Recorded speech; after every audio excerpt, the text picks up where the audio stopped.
Bismillahirrahmanirrahim. Assalamualaikum warahmatullahi wabarakatuh. Alhamdulillahirabbil alamin. Senang sekali saya Rizky Nurul Ilmi kembali hadir menyapa Anda dalam program Catatan Akhir Pekan TVMU yang setiap pekannya kita membahas dinamika keumatan dan kebangsaan dalam perspektif Persyarikatan Muhammadiyah. Bersama ayahanda kita Bapak Profesor Dr. Dadang Kahmad MSI yang juga sebagai Ketua Pimpinan Pusat Muhammadiyah. Dan kita akan membahas mengenai tema Nuzulul Quran. Dan seperti yang kita ketahui juga Nuzulul Quran ini adalah malam di mana yang sangat istimewa sekali di bulan suci Ramadan. Dan kita akan membahasnya lebih lanjut lagi bersama ayahanda kita. Langsung saja kita sapa secara virtual. Assalamualaikum warahmatullahi wabarakatuh. Waalaikumsalam warahmatullahi wabarakatuh. Masya Allah, bagaimana kabarnya Pak Prof? Alhamdulillah, insya Allah. Walaupun saum ya kita insya Allah sehat walafiat. Insya Allah tetap semangat dan tetap sehat ya Pak Prof. Pak Prof, Iya. mengenai Nuzulul Quran sendiri tadi bagaimana sih Pak Prof pengertian secara harfiahnya atau secara bahasanya Pak Prof? Iya, Bismillahirrahmanirrahim. Assalamualaikum warahmatullahi wabarakatuh. Para pemirsa TVMU yang dirahmati Allah, bulan puasa ini bulan diturunkannya Al-Quran. Syahrul Ramadan alladzi unzila fihil Quran hudal linnasi wal bayyinatin minal huda wal furqan. Ada dua pengertian di sini. Pertama, pengertian diturunkannya Al-Quran dari Lauh Mahfuz ke langit dunia. Dia memakai kata anzala ya. Seperti dalam ayat surat Al-Baqarah 185 itu, Syahrul Ramadan alladzi unzila fihil Quran. Bulan puasa ini, bulan Ramadan ini diturunkannya Al-Quran. Kalau unzila itu turunkan Al-Quran dari Lauh Mahfuz sekaligus ke langit dunia. Tapi kalau nazala, yang dimaksud nuzulul Quran, nazala itu diturunkannya berangsur-angsur kepada Nabi Muhammad SAW. Nah, ayat Quran yang menunjukkan bahwa bulan Ramadan ini turunkan Al-Quran sekaligus dari Allah ke langit dunia, dari Lauh Mahfuz ke langit dunia, adalah ada tiga. Pertama di surat Inna anzalnahu fi lailatul mubarakah. Sungguhnya kami turunkan Al-Quran secara sekaligus dari Lauh Mahfuz ke langit dunia itu di malam yang penuh barokah. Terus juga ada ayat yang mengatakan Inna anzalnahu fi lailatul qadri. Sungguhnya kami telah menurunkan Al-Quran pada malam Lailatul Qadar dari langit dunia, Lauh Mahfuz ke langit dunia. Termasuk tadi ayat Al-Baqarah 185, Syahrul Ramadan alladzi unzila fil Quran hudal linnasi wal bayyinatin. Kapan diturunkannya itu tidak diketahui. Oleh karena itu nuzulul Quran itu sulit diketahui kapan. Para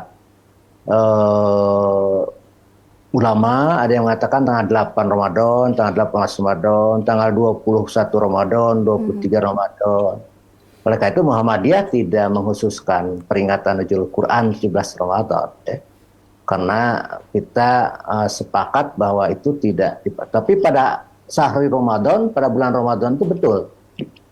Baik diturunkan pertama kali kepada Rasulullah maupun diturunkan oleh Allah dari Lauh Mahfuz ke langit dunia.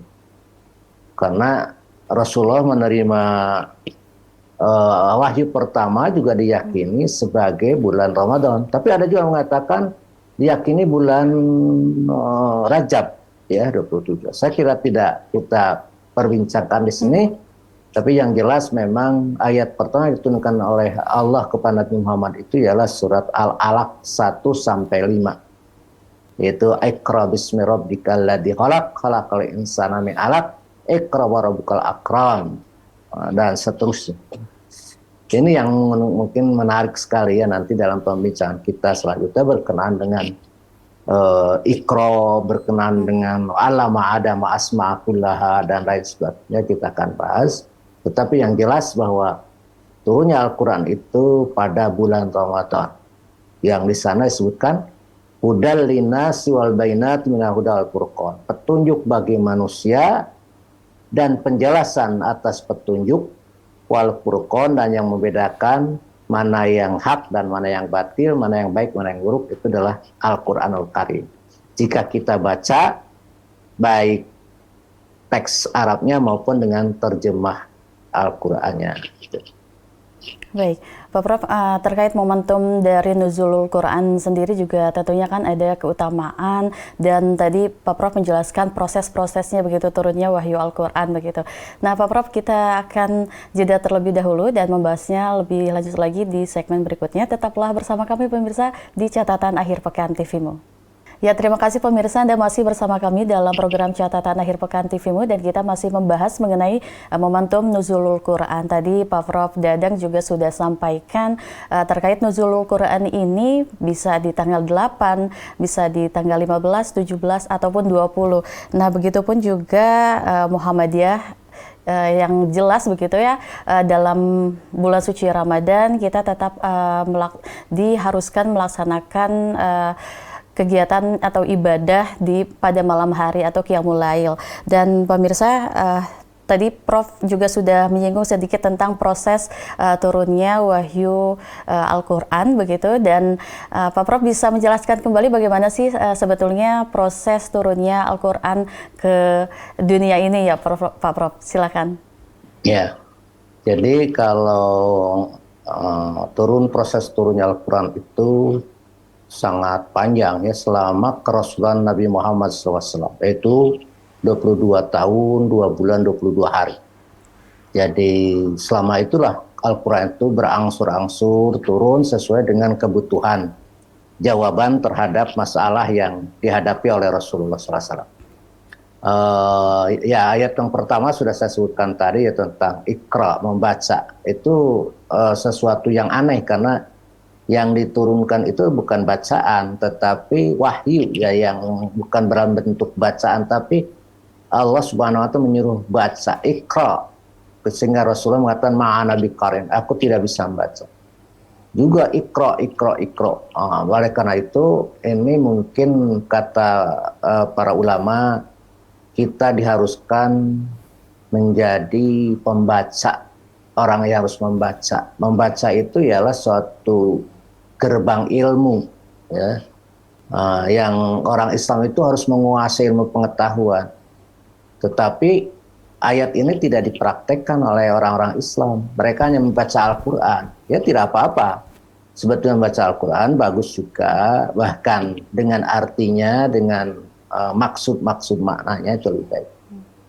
Tetapi yang paling penting adalah juga kita mau membaca ilmu pengetahuan, sebagaimana perintah Allah kepada Nabi Adam, wa 'allama Adam asma'a kullaha. Allah memberi pelajaran pada Adam tentang pengetahuan asma, nama-nama. Jadi pengetahuan yang umum ya, tentang alam semesta ini diajarkan Allah pada Adam. Dan itu menjadi pelajaran bagi kita, bahwa kita pun harus terpelajar, harus menjadi penguasa ilmu pengetahuan. Tapi caranya tadi dengan membaca. Karena Iqra itu tadi tidak memakai objek yang dibaca, maka maknanya kata para ulama itu adalah membaca seluruh apapun juga di dunia, tetapi dengan bismi rabbikal ladzi khalaq, dengan niat ibadah pada Allah, niat untuk meningkatkan dinul Islam, yang meningkatkan kehidupan. Jadi silakan membaca apapun dengan niat mencari ridha Allah Subhanahu wa Ta'ala. Itu yang dimaksud dengan tadi Iqra bismi rabbik. Dan itu terus seperti yang katakan, Al-Quran itu berturun pada Rasulullah, sehingga yang terakhir yang dipercaya orang ialah ayat yang terdapat dalam surat Al-Maidah, al-yauma akmaltu lakum dinakum wa atmamtu alaikum nikmati wa raditu lakum al-Islam madin. Itu adalah turun pada waktu haji wada.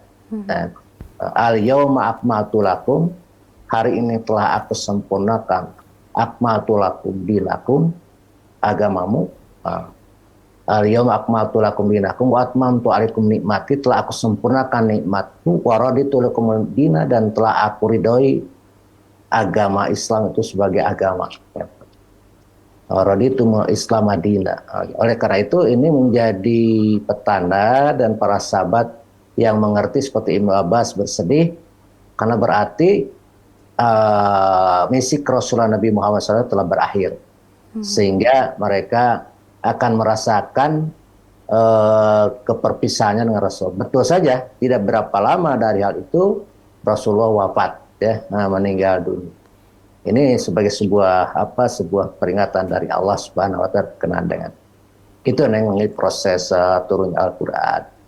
Masya Allah, tentunya juga tadi menjadi pelajaran dan peringatan kepada kita bahwa memang Al-Quran itu harus dibaca sesuai ayatnya tadi, Iqra gitu, dibaca dan membaca. Nah Pak Prof, dari proses dan berangsurnya turunnya Al-Quran ini, seperti yang diketahui juga kan ada periode Makkiyah dan Madaniyah begitu Pak Prof. Bisa dijelaskan seperti apa itu Pak Prof? Ya, ya. Jadi karena 22 tahun itu, maka ada periode di Madinah dan di Mekah. Di periode Mekah itu 10 tahun dan periode di Madinah 12 tahun. Di Mekah itu ialah biasa turun-turun mengenai akidah, ya. Seperti surat-surat pendek itu biasanya di Mekah yang mengenai akidah, ataupun di surat panjang tetapi berkenaan akidah. Dan panggilannya adalah ayat itu biasanya ya ayuhan nas taqu rabbakumul ladzi khalaqakum min nafsi wahidah, atau ya ayuhan nas taqu rabbakumul ladzi khalaqakum waladina min qablikum la'allakum tattaqun. Hai manusia, hai manusia, hai manusia. Kalau ayat-ayat yang di Madinah biasanya diturunkan khusus untuk orang-orang beriman, sehingga ya ayyuhalladzina amanu kutiba alaikumusiyam kama kutiba alal ladzina min qablikum. Orang-orang yang beriman, telah datang kepadamu kewajiban siam atau saum puasa. Biasa seperti itu. Jadi itu yang menandakan perbedaan yang paling mencolok di samping lain. Kalau di Madinah biasanya ayatnya panjang-panjang surat-suratnya, kalau di Mekah pendek-pendek. Ya, itu ada beberapa perbedaan. Karena di Mekah itu kan tujuannya menarik orang untuk bisa masuk ke Islam, tertarik pada Islam. Sedangkan di Madinah adalah penguatan bahwa orang sudah Islam itu harus jadi beriman, bertakwa, sehingga tekanannya pada pembinaan komunitas Islam, pembinaan komunitas Muslim, dan untuk menjadi sebuah masyarakat yang maju, yang hebat, yang madani. Itu mungkin yang mengenai perbedaan turunnya di Al-Quran.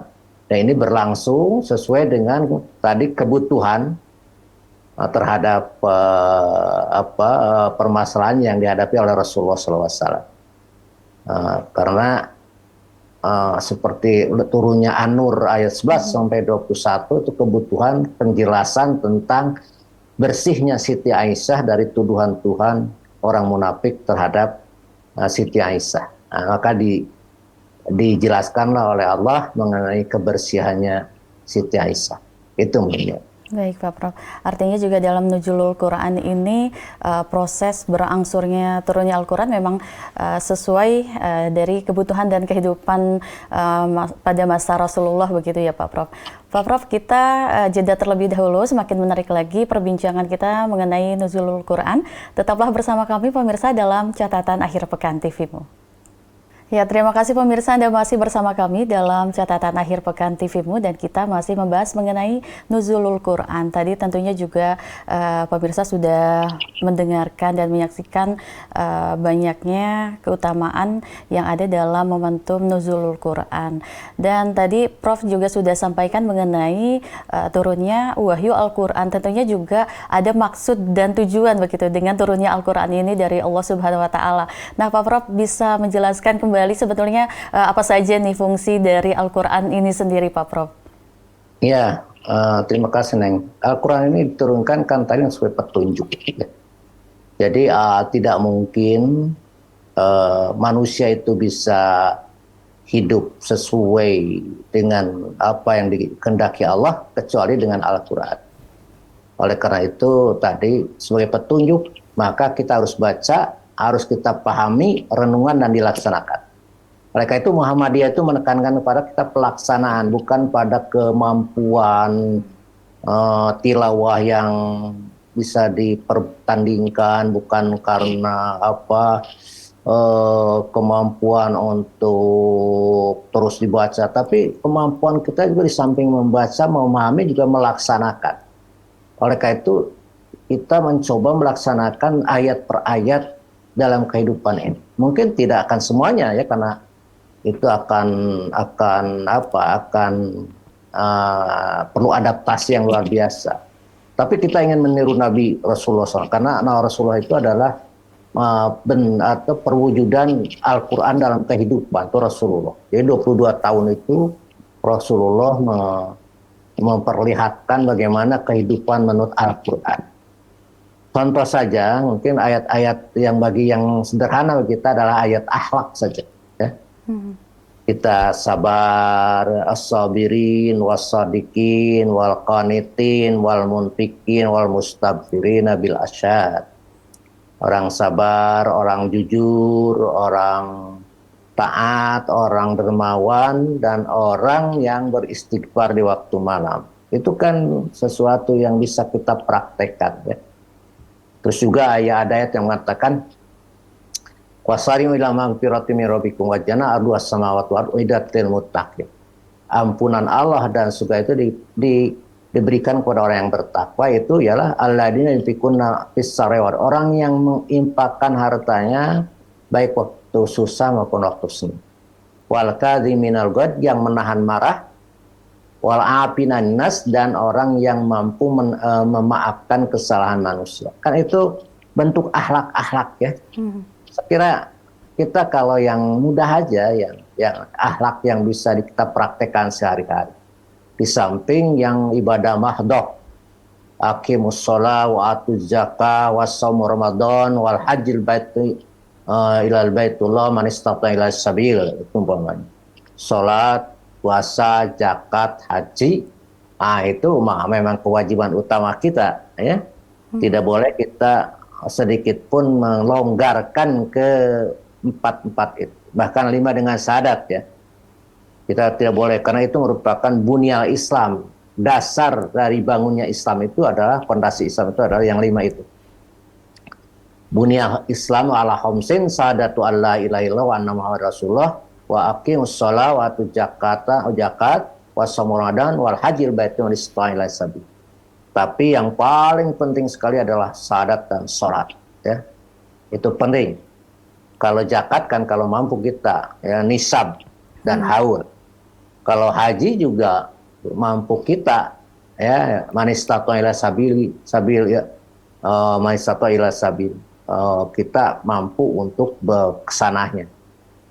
Dan yang puasa mungkin ya, bagi kita yang sehat, yang tidak punya halangan, wajib puasa. Tetapi yang tidak ada halangan sama sekali adalah sholat. Sholat itu tidak ada halangan apapun. Kalau kita sakit tetap sholat, dalam perjalanan kita sholat, dalam keadaan kecuali mungkin wanita yang haid dan nifas itu tidak diwajibkan sholat. Tetapi selain itu kita harus tetap melaksanakan sholat apapun yang terjadi. Kalau meninggalkan sholat, tarikus sholat adalah antar kafir itu. Kita akan menjadi, bisa disebut tarikus sholat itu bainal mu'min wal kafir, antara mu'min dan kafir itu meninggalkan sholat. Walaupun mengaku berislam, tapi kalau dia meninggalkan sholat kan artinya dia durhaka pada Allah Subhanahu wa Ta'ala. Kata Ali Jabir, sebanyak dosa apapun kita, jangan meninggalkan sholat sedikit pun juga, sekalipun juga. Itu mungkin ya. Masya Allah. Memang artinya dari turunnya Al-Quran ini menjadi banyaknya keutamaan-keutamaan, salah satunya tadi tentunya untuk dibaca sebagai petunjuk pula, dan tentunya kita sebagai umat Islam harus mengikuti dan membuktikan begitu dalam kehidupan sehari-hari dari peringatan yang diberikan dalam Al-Quran tadi. Nah Pak Prof, kita sudah di penghujung acara. Pak Prof bisa memberikan pesan kepada para pemirsa di rumah terkait momentum Nuzulul Quran ini. Silakan Pak Prof. Ya, para pemirsa televisi Muhammadiyah, bagi kita bukan seremonialnya. Ya. Saya kira tidak ada kewajiban kita, tidak ada petunjuk dari Nabi, harusnya kita memperingatkan dengan Quran. Tetapi yang paling penting bagi kita adalah bagaimana kita memperhatikan Al-Quran, membacanya dengan seksama, menerjemahkannya ke dalam bahasa kita yang dimengerti, dipahami dengan betul dan dilaksanakan. Itu kalau kita bisa membaca, menerjemahkan, memahami maknanya dan melaksanakan, maka kita sama dengan bisa memahami ayat Syahrul Ramadan alaihi unzila fil hudal linnas wal hidayah. Sama dengan kita bisa mengerti bahwa Al-Quran itu petunjuk bagi kita manusia. Bagaimana kita tahu bahwa itu petunjuk? Menjadi petunjuk kalau kita tidak memahami isi Al-Quran. Oleh karena itu, bacalah oleh kita, terus jangan sampai lalai, jangan sampai kita sehari tidak membaca, lalu usahakanlah beli terjemahannya untuk membacanya dan direnungkan dan dipraktekkan yang bisa. Fattaqullaha manistata'tum. Bertakwalah pada Allah manistata'tum, semampu kamu. Ya, jadi semampu kita. Tapi kita harus berusaha sedikit-sedikit mengamalkan apa yang ringan-ringan saja tadi, ya. Yang ringan-ringan, kalau yang berat kan seperti perang, seperti sedekah yang sangat luar biasa, itu mah yang ada syaratnya. Tapi bagi kita yang tinggal saya yang ringan. Fattaqullaha mastata'tum. Bertakwalah pada Allah, taatlah pada Allah, praktekkan Al-Quran mastata'tum, semampu kamu. Tapi jangan sampai tidak, ya. Nah, jadi pada anak-anak muda lebih baik kita belajar Al-Quran untuk menambah pengetahuan agama kita dengan sunnah Rasulullah SAW daripada membaca buku-buku tentang budaya yang memang tidak akan mengakibatkan kita bertambah keimanan kita. Nah, kecuali ke ilmu yang sesuai dengan profesi Anda sendiri. Segera itu, Neng, ya. Masya Allah, sangat banyak sekali tentunya tadi keutamaan dari momentum Nuzulul Quran, bukan hanya seremonialnya saja, tapi yang paling penting adalah pelaksanaannya dalam kehidupan sehari-hari. Nah, Pak Prof, terima kasih sudah membersamai kita di catatan akhir pekan TVMU pekan ini. Terima kasih juga atas penjelasan dan pencerahannya kepada kita semua, dan semoga juga bermanfaat untuk para pemirsa di rumah. Tetaplah dan saksikan catatan akhir pekan TVMU setiap pekannya pada Sabtu dan Minggu. Terima kasih. Wassalamualaikum warahmatullahi wabarakatuh. Waalaikumsalam warahmatullahi wabarakatuh.